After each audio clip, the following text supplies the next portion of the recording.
Assalamualaikum warahmatullahi wabarakatuh. Perkenalkan, kami dari kelompok 3. Baik, di sini saya akan menjelaskan radiasi elektromagnetik. Radiasi adalah pancaran energi melalui suatu materi atau ruang dalam bentuk panas, partikel atau gelombang elektromagnetik atau cahaya foton. Radiasi dalam bentuk gelombang elektromagnetik atau disebut juga dengan foton adalah jenis radiasi yang tidak mempunyai massa dan muatan listrik. Misalnya adalah sinar versit dan sinar X. Beberapa gamma AND modalitas pencitraan yang menggunakan sinar X adalah pesawat sinar X, mamografi dental, CT scan, dan fluoroskopi AHD 2000.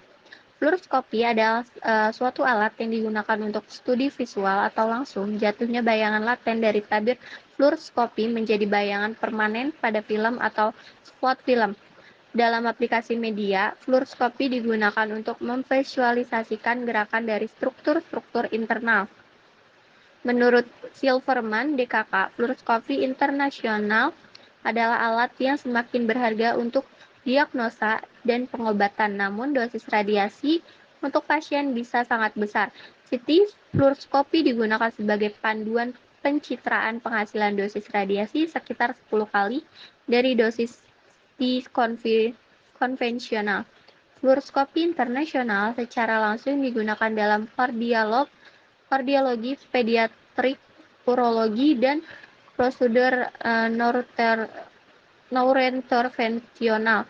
Seorang radiografen maupun dokter radiologi dapat mengamati gambaran struktur organ secara dinamik atau real-time imaging, mengikuti kebutuhan pencitraan yang diinginkan, dan menggunakan waktu yang sangat lama.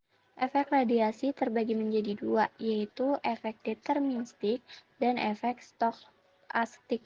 Efek deterministik muncul seketika atau beberapa minggu setelah terkena radiasi yang ditandai dengan keluhan, baik umum maupun lokal, yang sulit dibedakan dengan penyakit lainnya, di mana keluhan umum seperti nafsu makan berkurang, mual, lesu, lemah, demam, keringat berlebih hingga menyebabkan interstitial andal atau kematian.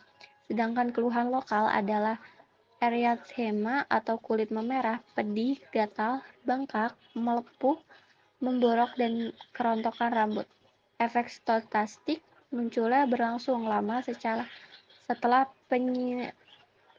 penyinaran radiasi seperti kanker, kerusakan somatik, cacat pada keturunan atau kerusakan genetik, katarak hingga kemandulan. AKD 2000 secara internasional, Komite Ilmiah PBB untuk Efek Radiasi Atom pada tahun 2010 menyatakan bahwa lebih dari 80% penerima dosis populasi dunia dari paparan radiasi buatan berasal dari aplikasi radiasi bidang medik, terutama diagnostik, fluoroskopi, dan intervensional organ-organ sensitif seperti gonad, payudara, paru-paru, lambung, hati, kerongkongan, tiroid, dan mata perlu mendapatkan perhatian serius agar pada saat penyinaran radiasi tidak menimbulkan kekhawatiran. World Health Organization (WHO) 2012 memperingati sekitar 750 juta penduduk dunia mengalami gangguan tiroid, dan berdasarkan hasil Census with the 2017 menyatakan bahwa Indonesia merupakan negara dan gangguan tiroid tertinggi di Asia Tenggara. Tujuan penelitian terbagi menjadi tujuan umum dan tujuan khas. Menganalisis paparan radiasi akibat pemeriksaan fluoroskopi pada kerja. 1. Menganalisis dosis radiasi pada organ tiroid. 2. Menganalisis dosis radiasi pada organ mata. 3. Membandingkan dosis radiasi yang diterima oleh organ tiroid dengan organ mata. Untuk manfaat dari penelitian ini terbagi menjadi manfaat akademis dan manfaat terapan. Menambah pengetahuan bagi peneliti untuk mengetahui seberapa besar dosis radiasi pada organ tiroid dan mata pekerja saat pemeriksaan fluoroskopi. Spektrum elektromagnetik merupakan spektrum kontinu yang didefinisikan sebagai rentang panjang gelombang tertentu. Gelombang elektromagnetik tidak perlu media rambat dan memiliki muatan listrik serta magnet. Pada abad ke-17, kata spektrum diperkenalkan ke dalam bidang optika untuk merujuk pada rentang warna yang teramati ketika cahaya putih terdispersi oleh sebuah prisma. Segera istilah berikut merujuk pada plot intensis cahaya sebagai fungsi dari frekuensi atau panjang gelombang.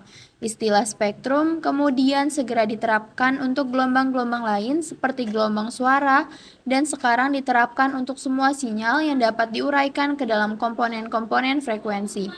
Sebuah spektrum biasanya adalah plot 2 dimensi dari sekumpul sinyal menggambarkan komponen-komponennya dengan ukuran lain. Kadang-kadang kata spektrum merujuk pada kumpulan sinyal itu sendiri seperti pada spektrum cahaya tampak yang merupakan gelombang elektromagnetik yang dapat dikesani oleh mata manusia. Cahaya yang dilewatkan pada sebuah prisma terpisahkan ke dalam warna-warna berdasarkan panjang gelombang. Warna ungu di salah satu ujung memiliki panjang gelombang terpendek dan merah di ujung lainnya memiliki panjang gelombang terpanjang. Urutan warna dari panjang gelombang ke pendek adalah merah, jingga, kuning, hijau, biru, dan ungu. Ketika panjang gelombang diperpanjang melewati cahaya merah akan didapati inframerah, gelombang mikro, dan radio. Ketika panjang gelombang diperpendek melewati cahaya ungu, didapati ultra ungu, sinar X, dan sinar gamma. Oke, selanjutnya ada contoh spektrum. Yang pertama yaitu gelombang radio. Gelombang elektromagnetik dalam radio terbilang panjang dan rentang frekuensinya rendah. Panjang gelombang radio antara 0,3 sampai 600 meter dengan rentang frekuensi sekitar 5 kali 105 Hz sampai 109 Hz. Gelombang radio terbagi menjadi beberapa pita jika berdasarkan frekuensinya. Pita gelombang pendek berada di frekuensi 500 kHz sampai 54 MHz. Pada bagian dalamnya terdapat pita radio AM yaitu frekuensi 530 kHz sampai 1710 kHz. Yang kedua ada gelombang mikro. Panjang gelombang mikro lebih pendek dengan frekuensi yang lebih tinggi jika dibandingkan dengan gelombang radio. Gelombang mikro dihasilkan oleh tabung vakum daya tinggi, perangkat semikonduktor seperti transistor efek, medan, dioda terowongan, dan lainnya. Yang ketiga ada sinar inframerah. Gelombang inframerah memiliki panjang gelombang lebih pendek, tapi frekuensinya tinggi jika dibandingkan dengan gelombang mikro. Sinar inframerah dikenal sebagai gelombang panas yang panjangnya berkisar 8 kali 10 sampai 7 meter hingga 10 sampai 3 meter. Frekuensinya 3 kali 1011 Hz sampai 4 kali 1014 Hz. Yang keempat ada sinar ultraviolet. Sinar elektromagnetik memiliki panjang gelombang antara 380 Nm sampai 10 Nm. Rentang frekuensinya berkisar 8 kali 1014 Hz sampai 3 kali 1016 Hz. Yang kelima ada sinar gamma. Sinar gamma merupakan jenis elektromagnetik selanjutnya dengan gelombang terpendek dan frekuensi terbesar dibandingkan gelombang elektromagnetik lainnya. Panjangnya berkisar 0,6 kali 10 sampai 14 meter hingga 10 sampai 10 meter. Sedangkan frekuensinya berada di 3 kali 108 Hz hingga 5 kali 1022 Hz. Contoh penerapan spektrum dalam kehidupan sehari-hari yang pertama terdapat pada sinar gamma, yaitu untuk mengecek keretakan hasil pegelasan logam untuk membunuh sel kanker. Yang kedua ada sinar X, mendeteksi organ-organ tubuh bagian dalam, mengambil gambar tulang dalam tubuh dan analisis struktur kristal. Yang ketiga ada ultraviolet, yaitu untuk menentukan kandungan suatu bahan digunakan pada lampu neon. Yang keempat ada sinar tampak atau Mejikuhibiniu, berguna untuk fotosintesis pada tumbuhan. Yang kelima ada inframerah yang digunakan untuk foto inframerah remote control. Yang keenam ada gelombang mikro untuk komunikasi radar, microwave. Penggunaan gelombang mikro untuk radar dapat mendeteksi kedudukan pesawat terbang. Yang ketujuh ada gelombang radio digunakan untuk komunikasi radio dan teleskop. Perkenalkan, nama saya Agnia Jundiawati akan membacakan sumber radiasi elektromagnetik. Sumber radiasi elektromagnetik berasal dari berbagai sumber, yaitu Matahari menghasilkan radiasi elektromagnetik dengan berbagai frekuensi, termasuk sinar ultraviolet yang terdapat juga pada lampu merkuri, sinar tampak, dan sinar inframerah yang berasal dari energi matahari ke bumi, sehingga bumi memancarkan sinar inframerah ke angkasa. Berikutnya ada telekomunikasi. Sinyal dari ponsel, pemancar radio, dan stasiun basis seluler merupakan sumber utama radiasi elektromagnetik. Frekuensi yang dihasilkan sama dengan frekuensi osilisasi muatan.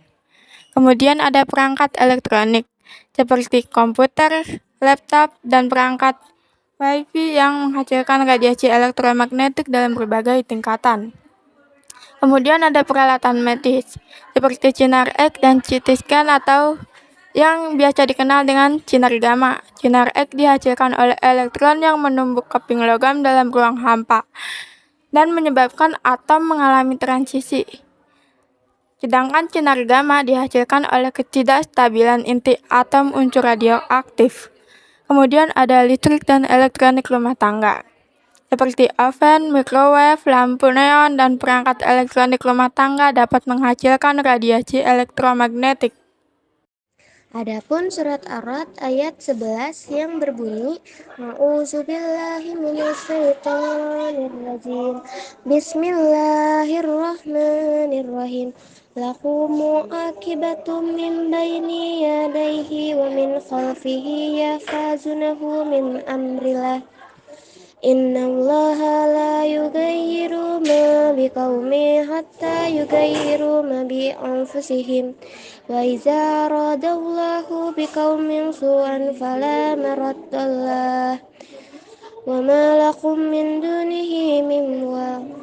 Artinya, bagi manusia ada malaikat-malaikat yang selalu mengikutinya bergiliran di muka dan di belakangnya. Mereka menjaganya di atas perintah Allah. Sesungguhnya Allah tidak merubah keadaan sesuatu kaum sehingga mereka merubah keadaannya yang ada pada diri mereka sendiri. Dan apabila Allah menghendakinya keburukan terhadap suatu kaum, maka tak ada yang bisa menolaknya. Dan sekali-sekali tak ada pelindung bagi mereka selain Dia. Selanjutnya, bahaya radiasi elektromagnetik. Paparan radiasi ultraviolet yang berlebih terhadap manusia, hewan, tanaman, dan bahan-bahan bangunan dapat menimbulkan dampak negatif. Pada manusia, radiasi ultraviolet B yang berlebihan dapat menimbulkan penyakit kanker kulit, katarak mata, serta mengurangi daya tahan tubuh terhadap penyakit infeksi. Selain itu, peningkatan radiasi ultraviolet B juga dapat memicu reaksi kimiawi di atmosfer bagian bawah, yang mengakibatkan penambahan jumlah reaksi fotokimia yang menghasilkan asap beracun, terjadinya hujan asam, serta peningkatan gangguan saluran pernafasan. Oke, selanjutnya saya akan menjelaskan kesimpulan dari materi radiasi elektromagnetik. Radiasi elektromagnetik adalah energi yang merambat dalam bentuk gelombang elektromagnetik, termasuk sinar X, sinar gamma, dan gelombang radio. Meskipun memiliki berbagai manfaat dalam teknologi dan kedokteran, paparan berlebihan dapat berpotensi merugikan bagi kesehatan manusia. Oleh karena itu, penggunaan yang bijak dan kontrol terhadap paparan radiasi elektromagnetik sangat penting. Beberapa kesimpulan lebih lanjut dapat diambil dari studi radiasi elektromagnetik. Pertama, pemahaman dan pengelolaan risiko paparan radiasi perlu terus dikembangkan untuk melindungi kesehatan manusia. Kedua, penelitian harus terus-menerus diperlukan untuk memahami efek jangka panjang dari paparan radiasi pada tingkat yang berbeda. Sementara, teknologi yang menggunakan radiasi elektromagnetik memberikan banyak manfaat, keamanan, dan etika harus menjadi prioritas dalam pengembangan dan penerapannya. Terima kasih.